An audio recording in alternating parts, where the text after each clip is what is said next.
pour parler des écoles privées, nous aurons un invité qui connaît bien le secteur, c'est Monsieur Tamba Keita. Il est secrétaire général de l'AFEPDI, l'association des fondateurs des écoles privées. Monsieur Keita, bien bonsoir. Bonsoir à vous et bonsoir à tous ceux qui sont autour du plateau.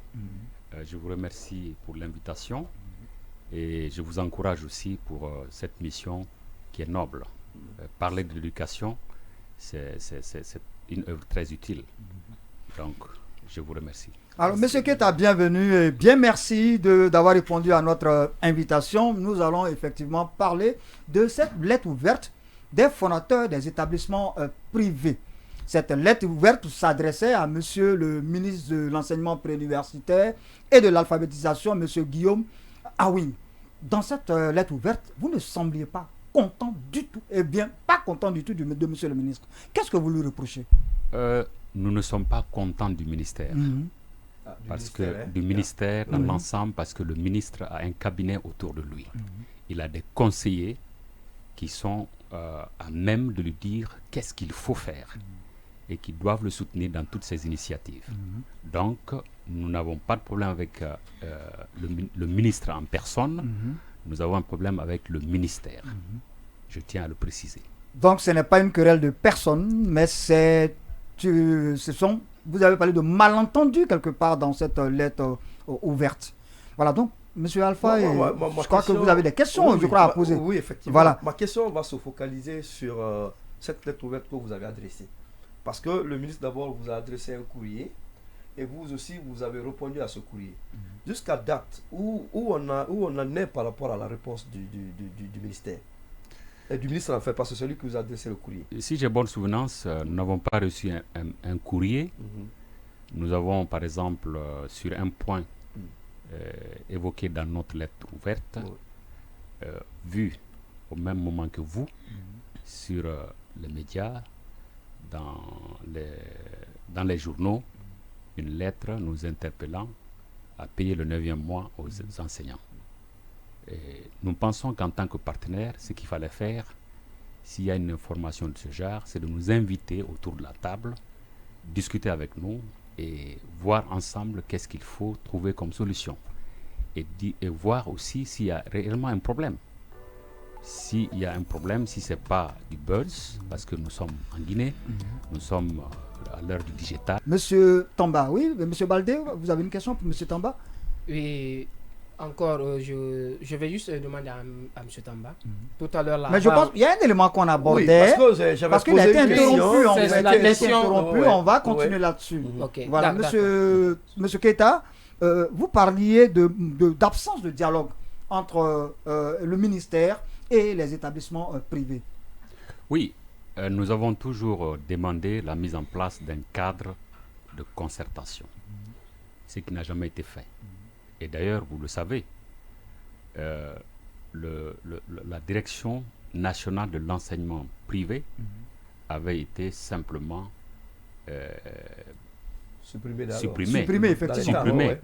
C'est quand le nouveau ministre est venu, nous avons demandé que c'est incompréhensible, c'est même inacceptable qu'on ait autant d'écoles privées en Guinée et qu'il n'y ait pas une direction nationale des écoles privées. Voilà, Monsieur Keita, à ce niveau, par exemple, il y a un des anciens ministres par exemple, qui avait déclaré que pour lui, il n'avait pas 2 écoles en Guinée, mais qu'il avait une seule école, privée comme publique, donc on n'avait pas besoin de direction nationale pour l'enseignement privé. Tout à fait, je suis d'accord avec vous, il y a un seul enseignement, il y a une seule éducation, mais les écoles privées représentent un poids assez important. Pour gérer les écoles privées, ce n'est pas quelqu'un qui n'a jamais été un gestionnaire, qui ne connaît pas le leadership et le management qu'on peut prendre pour diriger les écoles privées. Et je vous dis une chose, pourquoi au niveau du secteur des télécoms, il y a l'autorité de régulation de la RPT? Pourquoi pas la même chose au niveau de l'enseignement? Donc, moi je dis et je répète, si on veut trouver des solutions réelles au problème de l'enseignement privé, il faut mettre une structure autonome, sous la tutelle du ministère bien sûr, mais il faut une structure autonome qui réponde aux normes des entreprises privées. Celui qui est spécialiste en administration publique ne peut pas diriger en administration privée. Évidemment. Voilà, donc c'est cette distinction qu'il faut faire. Nous ne disons pas qu'il faut nous laisser à nous-mêmes. Non. Nous acceptons d'être sous l'autorité du ministère, mais il faut nous donner une certaine autonomie de gestion. Puisque c'est le privé, vous dites. Voilà. Oui. Moi, ma deuxième question, c'est toujours dans cette lettre ouverte. On parle de cette situation du 9e mois. Le paiement du 9e mois. Du 9e mois. Qu'est-ce que vous en dites par rapport à ça? Parce que aujourd'hui, il y a beaucoup d'écoles privées où des enseignants sont rentrés pour les vacances. Ils n'ont pas eu accès à leur 9e mois. Qu'est-ce que vous en dites par rapport à ça? Quelles sont les dispositions que vous avez eu à prendre par rapport à cette situation? La FEBGI même dit qu'on a créé des malentendus avec les enseignants. Oui, c'est un malentendu, en ce sens qu'il y a plusieurs types de contrats de travail. Il y a le contrat de travail à durée indéterminée, où on ne parle pas de 9e mois, on parle même de toute l'année scolaire. Pour un enseignant qui a un contrat à durée indéterminée, il a droit à 12 mois de salaire. Ça ne se discute pas. De l'autre côté, il y a le contrat à durée déterminée. La durée de paiement des salaires dépend de la durée du contrat. Un contrat qui est signé pour 6 mois, vous ne pouvez pas dire qu'il faut un 9e mois. Un contrat qui est signé pour 3 mois, il va sans dire que c'est 3 mois de salaire. Sauf qu'aujourd'hui, il y a sauf que non, attendez seulement. vous ne me laissez pas terminer. Oui. Non, je voulais juste rebondir. Vous ne me laissez pas terminer. C'est parce que... Attendez seulement, c'est que sur la partie, toujours on va revenir sur la partie, sauf qu'il y a beaucoup d'écoles privées aujourd'hui où il n'y a pas de contrat écrit. Les contrats sont verbaux. Bon, je voudrais vous dire là-dessus que si vous demandez aux inspecteurs ou les spécialistes dans le droit du travail, ils vous diront que la preuve du contrat peut être rapportée de n'importe quelle façon.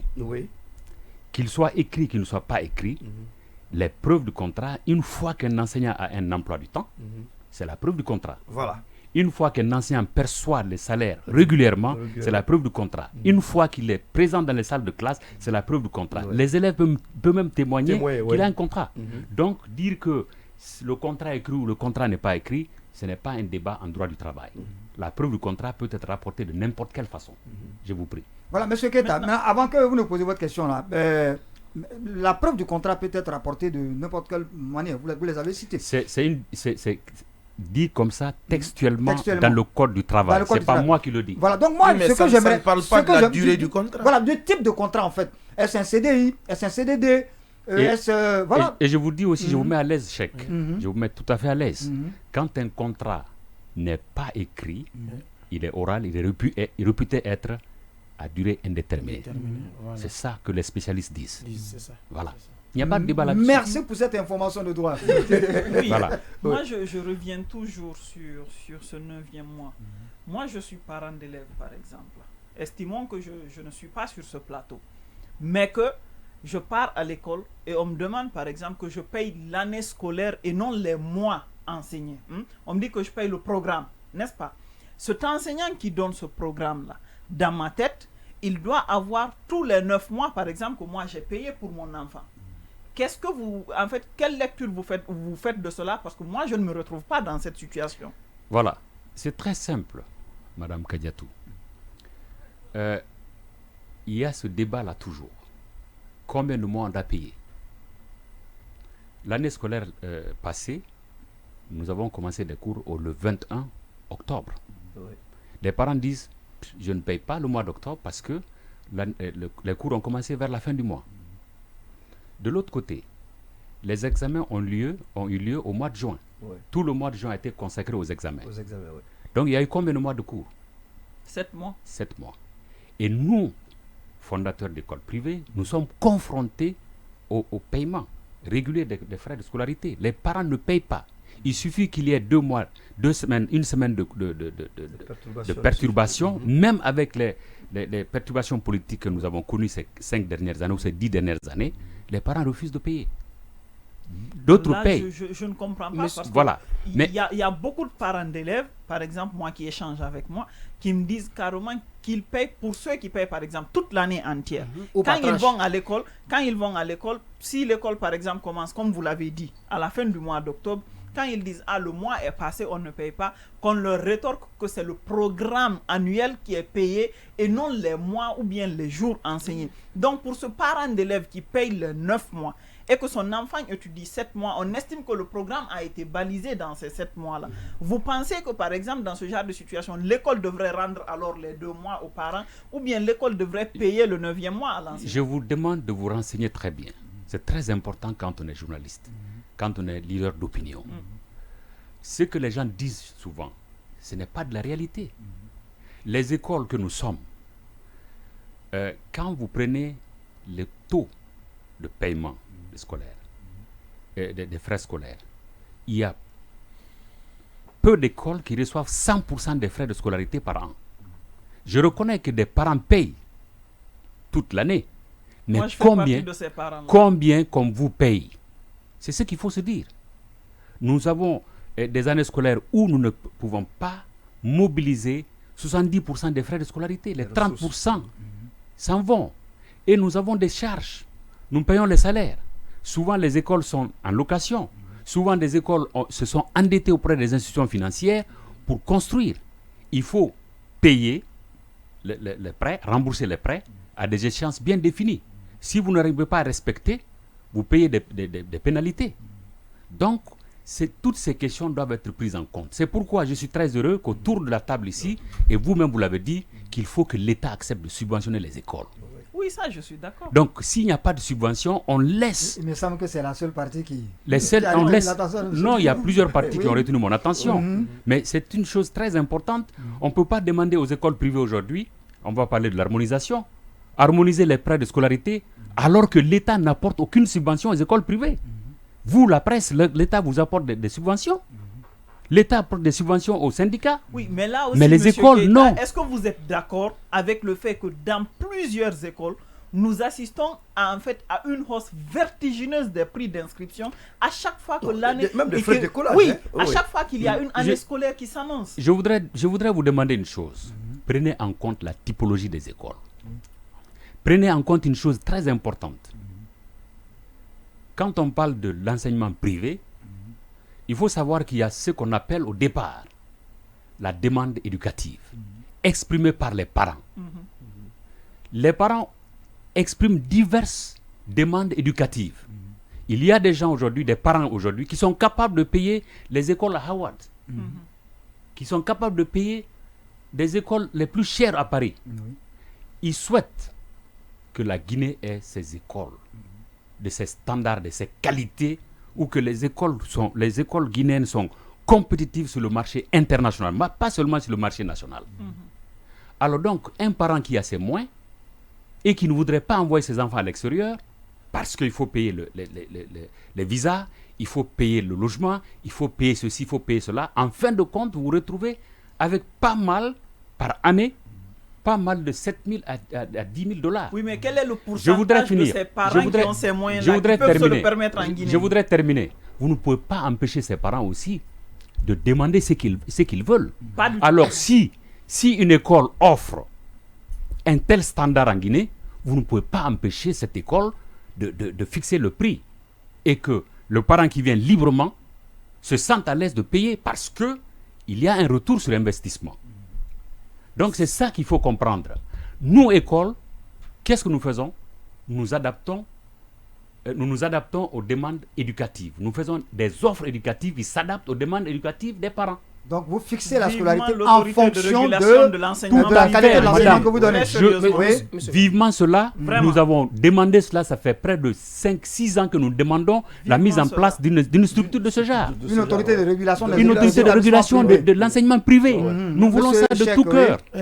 Monsieur Keita, moi je veux vous poser une question sur une base. Je prends 2 écoles. Une école juste dont les frais de rénovation tout ne coûtent que 30 millions et une école dont les frais de rénovation coûtent 600 millions. Vous pensez que ces 2 écoles doivent fixer les mêmes frais d'écolage? Non, pas du tout. C'est pourquoi j'ai demandé à ce que tout le monde, quand on débat cette question, il faut prendre la typologie des écoles. Et on nous frappe aujourd'hui, on nous traite de tous les mots.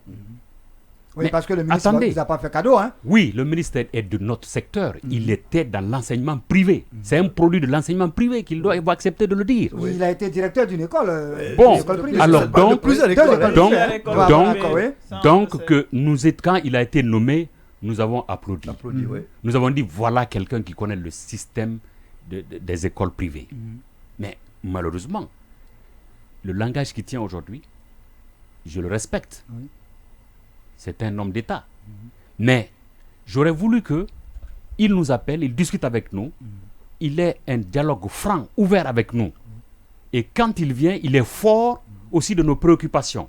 Il n'écoute pas seulement ses conseillers qui ne lui disent pas toute la vérité. Et nous sommes surpris parce que lui connaît toute la vérité de l'enseignement privé. Ouais. Que ce soit lui aujourd'hui qui écoute d'autres personnes, c'est ça notre surprise. Donc, à votre avis, c'est les décisions qu'il prend. Est-ce Mais par je- ignorance ou bien c'est parce que pour vous, il est mal conseillé? Je voudrais dire une chose. Mhm. Il peut être mal conseillé. Il peut avoir aussi des envies politiques, Faire le buzz, hein, politiciennes. faut faire le buzz Il parfois. peut faire Par le buzz. ignorance. Ah, Moi, voilà. je suis d'accord. Bon, Pas il par peut faire pas ignorance. par ignorance, je ne Pas dis du pas. tout. J'ai du respect pour lui. Oui. Mais une fois qu'on est dans une chaise de ministre, on a des ambitions politiques. Vous Oui. voyez bien, on ne voit plus la réalité, on veut faire du populisme. Mhm.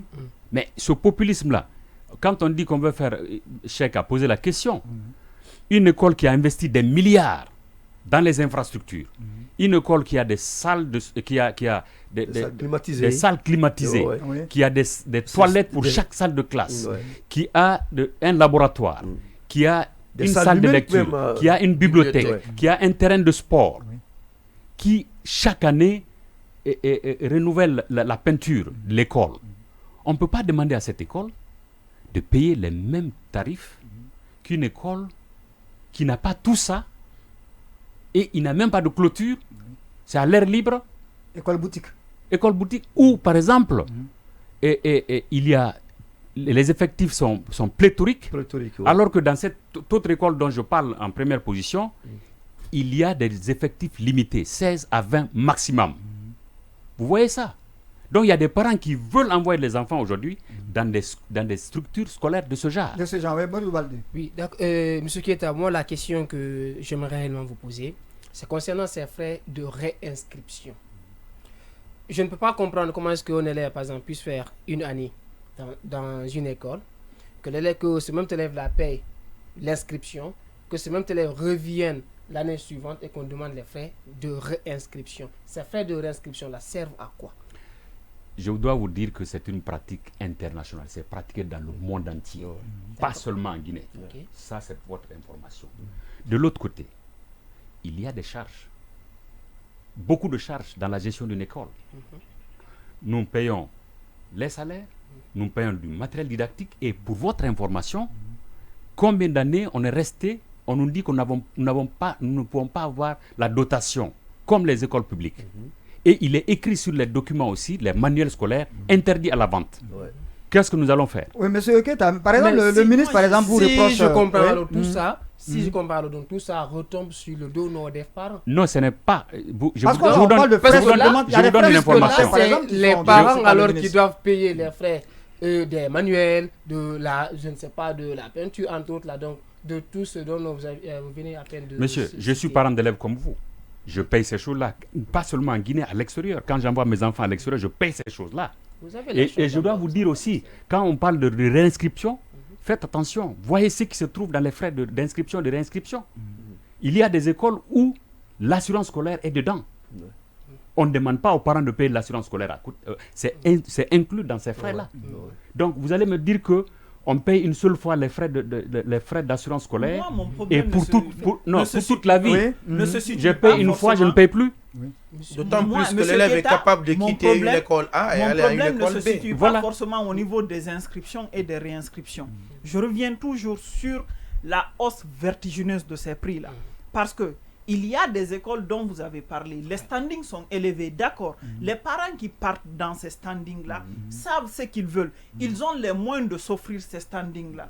Mais pour le Guinéen lambda, M. Keita, parce que vous-même, vous savez que la majorité presque de la population vit dans une pauvreté précaire et qu'il n'y a pas d'école publique pour absorber ce taux d'élèves qui vient pour ces parents d'élèves-là. Vous pensez que c'est raisonnable pour certaines écoles de gonfler tellement les prix des réinscriptions et des inscriptions et surtout des frais d'écolage, sachant pertinemment que ces parents ne peuvent pas avoir les moyens de s'offrir cela? Parce qu'on ne comprend pas. Qu'est-ce qui justifie, par exemple, que entre l'année 2022-2023, les frais d'inscription, par exemple, sont augmentés peut-être à 10, 20, 30%.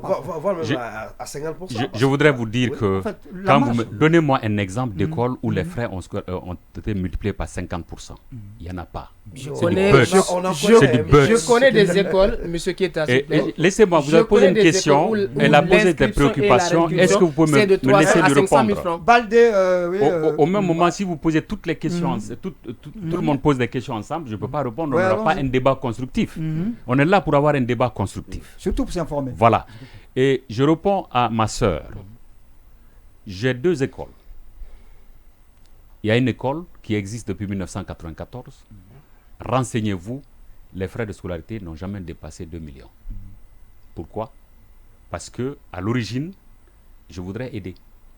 Et moi, je suis enseignant de formation et de carrière. Alors, là, jusqu'à preuve du contraire, je n'ai pas pu investir pour changer la figure de l'école parce que je ne peux pas faire des augmentations. C'est le chef de quartier, c'est l'imam.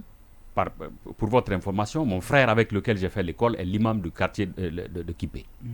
Il me dit, n'augmentez pas. Je reste là. Du Mais social. il y a une autre école où il y a la climatisation, où les salles sont sécurisées, il y a des caméras, etc. etc. Il y a des livres que nous commandons de la France et que souvent nous nous déplaçons pour aller à Dakar pour acheter les matériels didactiques de qualité. Alors, ça ne peut pas être le même prix. Et qu'est-ce qui se passe? Il y a un débat à sens unique. Parce que je voudrais du respect pour la diplomatie. Les écoles qui sont liées à la diplomatie étrangère, ces écoles-là, il n'y a pas de comparaison entre ces écoles et nous. L'école française, c'est combien par an? Qui dit que l'école française ne va pas faire ces prix-là? L'école américaine, c'est la même chose. Marif Turco. Et donc, s'il vous plaît, qu'on essaie d'avoir un débat constructif. Nous sommes à l'écoute, nous voulons le dialogue, nous voulons la Il y a un contradiction. autre élément, on ne va pas Pour toujours que- tourner là-dessus, ce sont les textes. On Voilà. va tourner les textes Je existants. reviens. Oui. Maintenant, il y a la question que je voulais poser, c'est par rapport à ces écoles à des régimes. Avec je vois des écoles en Guinée, écoles turco-guinéennes. Sénégalo, Alors que la dernière fois, on a reçu un des responsables de la législation scolaire ici, notamment M. Sénissi là, et nous a fait comprendre que jusqu'à date, il y a une seule école en Guinée, qui est l'école Albert Camus, l'école lycée français, qui est dans ce cadre. Qu'est-ce que vous en dites aujourd'hui par rapport à ces établissements qui sont dans ce régime-là? Et qui souvent Moi- ne respectent pas les dates d'ouverture des classes. Moi, je vous dis franchement Oui. que toujours il y a un dialogue à sens unique. Ouais. Si les responsables du ministère disent qu'il n'y en a pas, je dis que c'est faux. Ah bon, hein? Dans la mesure où il y a des écoles qui ont des documents, Français. signés. On ne peut pas dire alors qu'ils n'ont pas de régime. C'est ce régime-là. Et donc, nous sommes dans un monde libéral aussi. Oui. Qu'on cesse de faire du communisme. Qu'on laisse la liberté d'entreprendre. Moi, je suis allé à Dubaï. J'ai vu l'école américaine à Dubaï. Pas l'école américaine de Dubaï. L'école américaine à Dubaï. Donc, le régime américain. Le régime américain à Dubaï, Dubaï, ouais. c'est des programmes de l'université américaine, c'est des Américaine. professeurs de l'université américaine qui s'échangent par an, Oui. à longueur de l'année. Qu'on ait la chance d'avoir des écoles comme ça où des partenaires peuvent avoir confiance à notre système, à notre pays, Ouais. pour venir rentrer en partenariat avec des Guinéens, faire des écoles de ce genre. Et que nos enfants, au lieu de payer des milliards pour aller... Vous êtes intéressé à la question combien de milliards de francs guinéens les parents payent par an pour les études des enfants à l'extérieur. Est-ce que nous ne pouvons pas ramener cela ici en créant des écoles de qualité? Et c'est notre message. Nous voulons créer des écoles de qualité en Guinée. Et d'excellence d'ailleurs. Et d'excellence. Monsieur Et dans- Keita, dans la lettre ouverte aussi, vous parlez du projet d'arrêter et le décret portant la révision des textes régissant les écoles privées. Les textes régissant les écoles privées. Oui. Nous disons que nous représentons un pourcentage assez important des écoles en Guinée. Je vais vous choquer en vous disant que depuis 1958, Oui. il n'y a qu'un seul lycée public dans la commune de Dixine. Vérifiez-le. Oui. C'est pas choquant? C'est choquant. Les enfants de la commune de Dixine n'ont pas le droit à des écoles. Évidemment, c'est un droit.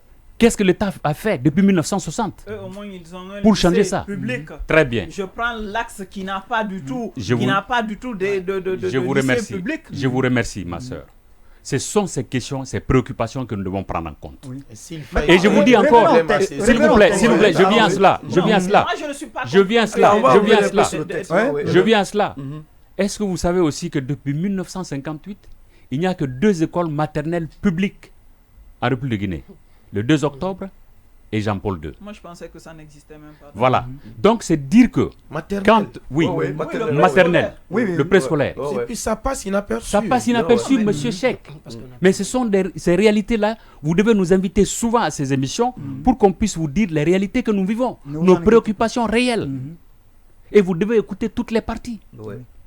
Parce que Justement, c'est pourquoi vous Moi, êtes c'est là. ce que Voilà. j'allais vous Je répondre. voudrais- d'ailleurs. je voudrais- C'est ce je manque voudrais- de communication des écoles privées. je voudrais finir sur votre question.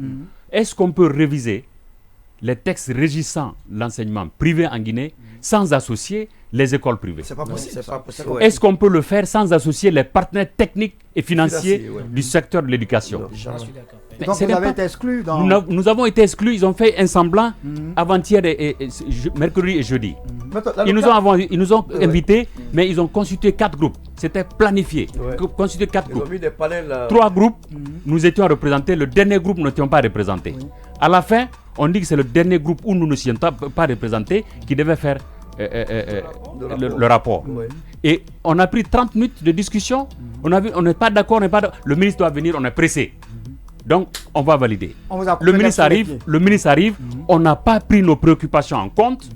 Les rapports des 3 autres groupes n'ont pas été pris. C'est le rapport du groupe qui était constitué seulement des conseillers du ministre qui a été pris. Et le ministre lui-même ne sait pas que...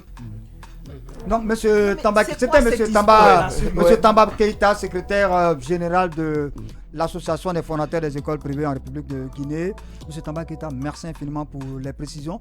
On aura la chance de vous avoir dans nos studios une autre fois, parce que aujourd'hui, c'était la dernière pour cette saison. Nous revenons dans un mois pratiquement pour reprendre PEP parce que l'éducation est une priorité. Nous remercions tous nos téléspectateurs, tous nos auditeurs pour la fidélité qu'ils nous ont accordée durant tout ce temps. Nous revenons bientôt parce que pour nous, l'éducation est une priorité. Au revoir et bye bye.